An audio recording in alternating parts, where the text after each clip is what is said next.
We've done my first and favorite from various authors, so let's do first and favorite from tropes. I picked 5 tropes at random, and I've picked books that truly embody this trope, and I'll tell you what my first and my favorite are. Diving right in, romantic suspense. My first romantic suspense book was Indigo Ridge by Devoney Perry, which was a great intro. But my favorite romantic suspense is Ashes of You by Catherine Cowles, and I'm talking just purely from the suspense aspect of this book. The most jaw-dropping on the floor turn of all time. Next up is Marriage of Convenience. My first Marriage of Convenience and my first book back to reading as an adult was Wrath of Love. And my favorite is my second book back to reading as an adult, In a Jam by Kate Canterbury. This stands the test of time, and it is still my favorite Marriage of Convenience to this day, and the only book that I have ever reread out of like the 200 something that I've read. Romantasy. My first romantasy was ACOTAR. Guess whose isn't? My favorite romantasy, drumroll, is Quicksilver. Yes, and you need to listen to it on audio. You don't have to, the story's just as good,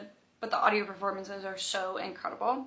It's a must. Grumpy Sunshine. My first Grumpy Sunshine read was Twisted Games. I know this isn't the only trope in this book, but it's a big one. But my favorite Grumpy Sunshine to date, the embodiment of this trope, to me, is Heartless by Elsie Silver. And last but certainly not least, Workplace, specifically Boss Assistant. My first was The Favor, which to this day, the craziest book I've ever read in the best soap opera-y way possible. Check it out. My favorite though is Under the Stars by Laura Pavlov. Those are my first and favorites from a few different tropes. If there are any other tropes that you would like to hear my first and favorite from, please drop them in the comments and let me know, and I will see you all in the next one.